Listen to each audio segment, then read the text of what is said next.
Chat et souris associés. Un conte des frères Grimm. Le chat fit la connaissance d'une souris. Il l'assura si bien que ses sentiments envers elle étaient amicaux et chaleureux que la souris se laissa convaincre et finit par accepter de vivre avec le chat sous le même toit. « Il nous faudra faire nos réserves de nourriture pour l'hiver, dit le chat, sinon nous risquons de mourir de faim. Toi, ma petite souris, tu ne peux pas aller partout, tu pourrais te faire prendre dans un piège. » C'était une bonne idée. Ils achetèrent alors un petit pot de saindoux, mais ne savaient pas où le cacher. Ils réfléchirent longtemps et finalement le chat décida. « Sais-tu ce que nous allons faire? Nous le cacherons dans l'église. On ne peut imaginer meilleure cachette. Personne n'oserait emporter quelque chose d'une église. Nous poserons le pot sous l'autel et nous ne l'entamerons qu'en cas de nécessité absolue. » Ils portèrent donc le pot en ce lieu sûr, mais très vite le chat eut envie de saindoux. Il dit à la souris. « Je voulais te dire, ma petite souris, ma cousine m'a demandé d'être le parrain de leur petit dernier. Ils ont eu un petit, blanc avec des taches marron, et je dois le tenir pendant le baptême. Laisse-moi y aller et occupe-toi aujourd'hui de la maison toute seule, veux-tu » ? Bien sûr, sans problème, acquiesça la souris. Vas-y si tu veux, et pense à moi quand tu mangeras de bonnes choses.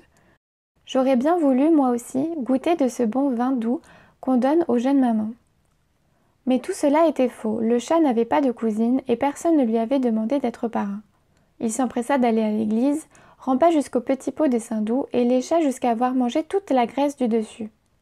Ensuite, il partit se promener sur les toits pour voir ce qui se passait dans le monde et puis surtout pour trouver encore quelque chose de bon à manger.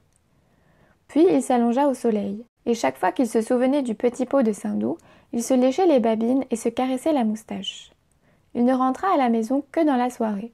« Te voilà enfin de retour ?» l'accueillit la petite souris. « T'es-tu bien amusé? Vous avez dû bien rire. »« Oui, ce n'était pas mal, » répondit le chat. « Et quel nom avez-vous donné à ce chaton ?» demanda la souris. « Sans le dessus, » répondit sèchement le chat. « Sans le dessus » chicota la souris. « Quel drôle de nom! Assez rare, dirais-je. Est-il courant dans votre famille ?»« Tu peux dire ce que tu veux, » rétorqua le chat, « mais ce n'est pas pire que Vol-Miette, le nom de tes filleuls. » Peu de temps après, le chat se sentit de nouveau l'eau venir à la bouche. « Sois gentil, supplia-t-il. Occupe-toi encore une fois de la maison toute seule. Fais cela pour moi, petite souris. On m'a encore demandé d'être le parrain. Le chaton a une collerette blanche au cou, je ne peux pas refuser. » La gentille souris fut d'accord. Et le chat se glissa à travers le mur de la ville, s'introduisit dans l'église et vida la moitié du pot de saindoux. « Rien à faire, se dit-il, c'est bien meilleur quand on mange tout seul. » Et il se félicita de son exploit. Lorsqu'il arriva à la maison, la petite souris demanda. « Comment avez-vous baptisé le bébé ?»« Mi-parti, répondit le chat. « Mi-parti ? Pas possible, je n'ai jamais entendu un nom pareil. Je parie qu'il n'est même pas dans le calendrier. » Le chat ne tarda pas à se sentir de nouveau l'eau à la bouche en pensant au pot de saindoux. « Jamais 203, dit-il à la souris. On me demande de nouveau d'être le parrain. L'enfant est tout noir, seules les pattes sont blanches. Elle, mise à part, il n'a pas un seul poil blanc. Un enfant comme ça ne naît qu'une seule fois par siècle. Tu me laisseras y aller, n'est-ce pas ? Sans le dessus, mi-parti, répondit la souris. Ce sont des noms si étranges. Cela ne s'est jamais vu. Ils me trottent dans la tête sans arrêt.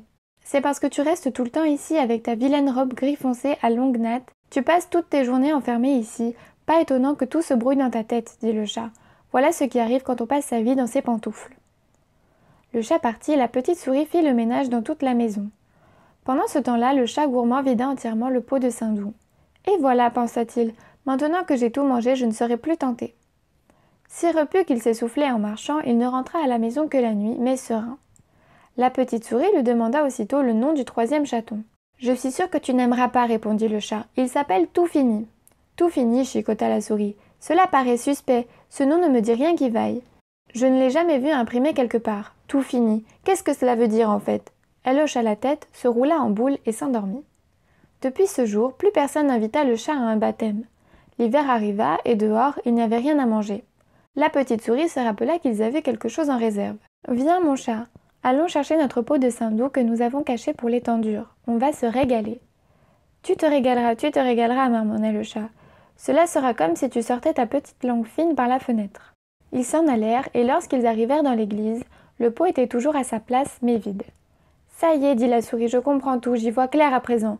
Tu parles d'un ami, tu as tout mangé quand tu allais faire le parrain, d'abord sans le dessus, puis mi-parti et pour finir… »« Tais-toi, coupa le chat. Encore un mot et je te mange. » Mais la petite souris avait le tout fini sur la langue, et à peine l'eut-elle prononcé que le chat lui sauta dessus, l'attrapa et la dévora. Et oui, ainsi va le monde.